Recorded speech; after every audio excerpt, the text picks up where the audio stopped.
भगवाधारी आतंकवादी नहीं होते, हिंदू आतंकवादी नहीं होते, ये मैं नहीं कह रहा हूं, मालेगांव बम ब्लास्ट के जज साहब कह रहे हैं, जिन्होंने उस पूरे केस की सुनवाई किया है।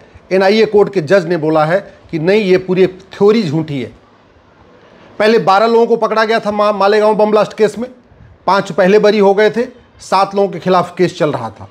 18 साल के बाद फैसला आ गया है और एनआईए कोर्ट ने कहा है कि ये जो 7 लोग हैं ये भी निर्दोष हैं, इनके खिलाफ झूठे केस बनाए गए हैं। कौन 7 लोग?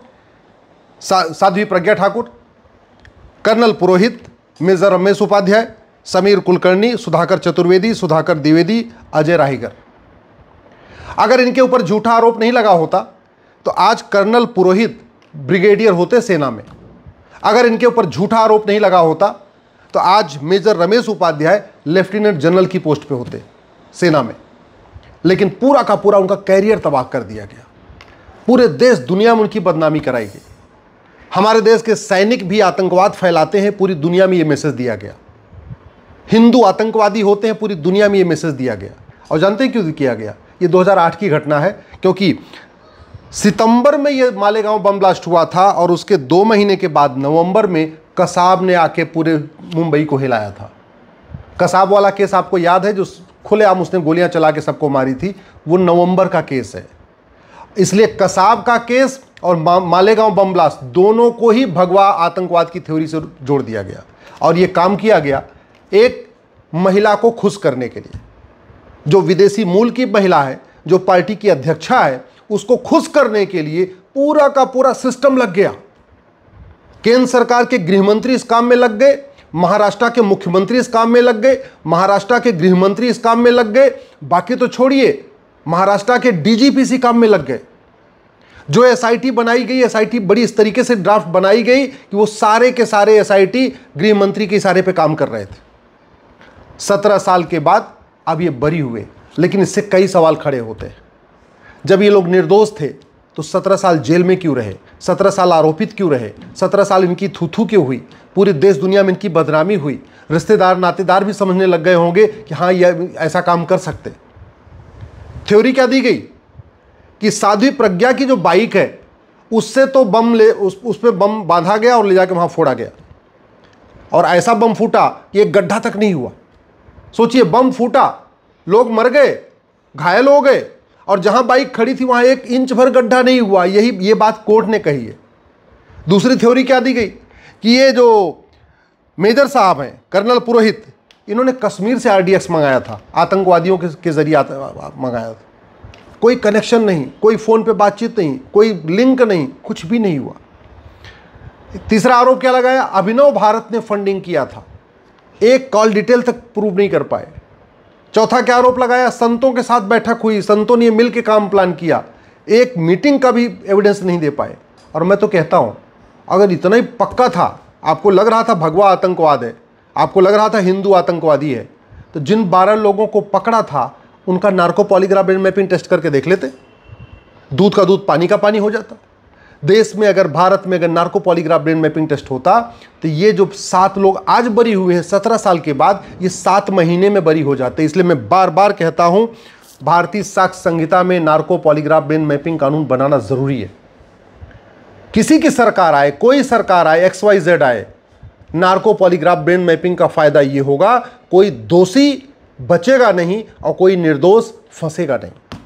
जिस दिन भारत में झूठी शिकायत, झूठी जांच गंभीर अपराध हो जाएगी, झूठी जांच करने पे पुलिस वालों को 10 से 20 साल की सजा मिलने लग जाएगी, उसके बाद से न कोई साध्वी प्रज्ञा फंसेगी, न कोई कर्नल पुरोहित फंसेंगे, न मेजर उपाध्याय फंसेंगे, फिर कोई भी निर्दोष फंसेगा नहीं। आज की डेट में हालत यह है, सत्ता के इशारे पे, और सत्ता ये काम क्यों करती है? वोट बैंक के लिए। पूरी दुनिया में भारत को बदनाम करने के लिए, पूरी दुनिया में हमारी सेना के लोगों को, कर्नल और मेजर को बदनाम करने के लिए, पूरी दुनिया में भगवा थ्योरी गढ़ने के लिए, भगवाधारी आतंकवादी, इस थ्योरी के चक्कर में झूठी जांच पूरी बैठा दी गई और एसआईटी ने पूरा का पूरा झूठी जांच किया। क्यों?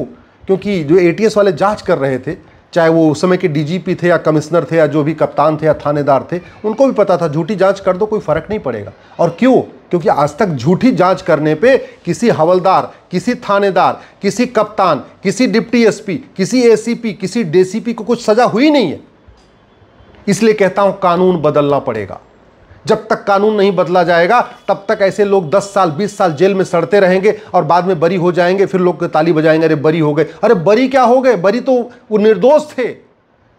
चर्चा तो इस बात पे होनी चाहिए कि एक निर्दोष साध्वी प्रज्ञा 17 साल तक वो इस आरोप में क्यों फंसी रही, 6 महीने के अंदर उनका आरोप क्यों नहीं खत्म हुआ, साल भर के अंदर उनका आरोप क्यों नहीं खत्म हुआ। चर्चा इस बात पे होनी चाहिए। ये सड़ी हुई न्यायिक व्यवस्था के कारण कर्नल पुरोहित और मेजर रमेश उपाध्याय 17 साल जो सेना में बड़े अधिकारी बन चुके होते, उनका पूरा कैरियर चौपट हो गया। रिश्तेदार, नातेदार, गांव, परिवार, जहां उनकी मान सम्मान था, सब खत्म हो गया उनका। चर्चा इस बात पे होनी चाहिए सुधाकर चतुर्वेदी, सुधाकर द्विवेदी, अजय राहीगर, जिनका पूरा कैरियर चौपट हो गया, इस 17 साल की भरपाई कौन करेगा। क्या वो महाराष्ट्र के मुख्यमंत्री जिन्होंने अपनी पार्टी अध्यक्षा के इशारे पे ये काम किया, क्या महाराष्ट्र के उस समय के गृह मंत्री जिन्होंने अपनी पार्टी को खुश करने के लिए काम किया, या वो डीजीपी, या वो इंस्पेक्टर, वही डिप्टी एसपी, या वो कमिश्नर, क्या उसको सजा मिलेगी इसके बाद? अब क्या वो केंद्र के गृह मंत्री जिन्होंने भगवा आतंकवाद की थ्योरी दिया, क्या जिन लोगों ने वो प्रेस कॉन्फ्रेंस, याद करिए भगवा आतंकवाद की थ्योरी में प्रेस कॉन्फ्रेंस किसने किसने किया था, कई सारे उसमें सफेद पोस्ट खड़े हुए थे, कई बुद्धिजीवी भी खड़े थे। क्या उन बुद्धिजीवियों का narco polygraph brain mapping test करके पूछा जाएगा, ये बता भैया ये भगवा आतंकवाद कहाँ है, कहाँ गया भगवा आतंकवाद? इसलिए मैं पहले भी कह चुका हूं, आज भी कह रहा हूं, इस फैसले से खुश नहीं होने की जरूरत है, इस फैसले से आत्मचिंतन की जरूरत है। हमारे कानून इतने घटिया हैं, इतने सड़े हुए हैं कि सत्ता जिसको चाहे उसको जेल में उठा के डाल दे, सत्ता जिसको चाहे उसको आतंकवादी घोषित कर दे, सत्ता जिसको चाहे उसको 10 साल 20 साल 30 साल के लिए आरोपी बना दे और सब लोग देखते रहेंगे। यह गर्व की बात नहीं है कोई छूट गए, यह हमारी न्यायिक व्यवस्था के लिए शर्म की बात है। मैं पहले भी कई बार कह चुका हूं, जब तक ये 1861 का पुलिस एक्ट चलेगा तब तक ऐसे ही, जब मर्जी आएगी सत्ता की, वो किसी साधु को जेल में डाल देगा, किसी सेना के अधिकारी को जेल में डाल देगा, क्योंकि उसको पता है कुछ होने वाला नहीं। जब तक ये 1861 का पुलिस एक्ट चलेगा तब तक पुलिस सत्ता की गुलाम बन के रहेगी, और पुलिस सत्ता की गुलाम बन के रहेगी तो मुख्यमंत्री के इशारे पे, गृह मंत्री के इशारे पे, या और सत्ताधीशों के इशारे पे पुलिस वाले झूठा एफआईआर भी करेंगे, झूठी जांच भी करेंगे और झूठी चार्जशीट भी बनाएंगे। इसलिए कि यूनिफॉर्म पुलिस कोड की जरूरत है, एक पुलिस चार्टर की जरूरत है, रोल्स रिस्पॉन्सिबिलिटी सेट करने की जरूरत है, और झूठी एफआईआर करने वाले, झूठी जांच करने वाले पुलिस अधिकारियों को दंड देने की जरूरत है। यह मुकदमा 17 साल इसलिए चला कि इसमें झूठे गवाह पेश किए गए, और झूठे गवाही क्यों हुई? क्योंकि झूठी गवाही देना अपराध नहीं है, झूठ बोलना अपराध नहीं है। मैं पहले भी कई बार कह चुका हूं, झूठ को गंभीर अपराध घोषित करने की जरूरत है, और झूठ पकड़ने के लिए narco polygraph brain mapping test करने की जरूरत है, कानून बनाने की जरूरत है। अगर झूठी एफआईआर करना अपराध होता, वो हवलदार जिसने झूठा पूरा मुकदमा दर्ज किया वो कभी नहीं करता। अगर झूठी जांच गंभीर अपराध होती तो सत्ताधीश कितना भी दबाव बनाते, वो डीजीपी या वो कमिश्नर या वो कप्तान या वो थानेदार कभी साइन करते नहीं चार्जशीट के ऊपर। अगर उनको पता होता कि बाद में अगर निर्दोष होंगे और हमें अगर झूठे चार्जशीट के चक्कर में जेल जाना पड़ेगा, वो कभी नहीं करते, रिजाइन कर देते, नौकरी से इस्तीफा देते, लेकिन झूठी चार्जशीट फाइल नहीं करते। अगर भारत में जस्टिस विद इन ईयर होता, 1 साल के अंदर मुकदमे का फैसला होता, तो ये साध्वी प्रज्ञा, कर्नल पुरोहित, ये जो मेजर रमेश उपाध्याय, ये बाकी जो 7 लोग आज 17 साल के बाद बरी हुए हैं, ये 2008 के केस में 2009 में बरी हो चुके होते। अभी इतना 17 साल के बाद बरी हुए, और अभी तो ट्रायल कोर्ट से बरी हुए, अभी तो मामला हाई कोर्ट जाएगा। 17 साल डिस्ट्रिक्ट कोर्ट में चला है तो हो सकता है 10 साल हाई कोर्ट में भी चल जाए, फिर हाई कोर्ट से भी हो सकता है बरी हो जाए तो सुप्रीम कोर्ट उनको घसीटा जाएगा, हो सकता है 10 साल सुप्रीम कोर्ट भी चले। तो ये पूरी जिंदगी, पूरी की पूरी जिंदगी केवल एक ही काम सिद्ध करते रहेंगे, हाँ मैं तो निर्दोष हूं, मैं तो निर्दोष हूं, मैं तो निर्दोष हूं। अगर हमारे पास पुलिस चार्टर होता, हमारे पास सिटीजन चार्टर होता, हमारे पास जुडिशियल चार्टर होता, तो आज ये काम, ये जो फैसला आज आया है, ये 2008 में बम ब्लास्ट हुआ था, 2009 में इसका फैसला आ गया होता। अगर झूठी शिकायत, झूठी जांच, झूठी एफआईआर करने पे 10 से 20 साल की सजा का हमारे पास कानून होता, तो इनके खिलाफ ये मुकदमा होता ही नहीं। अगर झूठी गवाही करना गंभीर अपराध होता तो जो इतने सारे गवाह आए और बोल बोल के चले गए पुलिस के कहने पे, हाँ हाँ ये दोषी हैं दोषी हैं, कोई झूठी गवाही देने नहीं आता। झूठी गवाही इसलिए लोग करते हैं क्योंकि झूठी गवाही देने में कोई सज़ा नहीं मिलती, कानून कोई दंड नहीं है। ये मुकदमा इसलिए चला क्योंकि हमने सिटीजन चार्टर बनाया नहीं। ये मुकदमा इसलिए चला क्योंकि हमने पुलिस चार्टर लागू नहीं किया। ये मुकदमा इसलिए चला हमने जुडिशल चार्टर लागू नहीं किया। ये मुकदमा इसलिए चला क्योंकि निर्दोष सिद्ध होने के बावजूद ये कुछ कर नहीं सकते।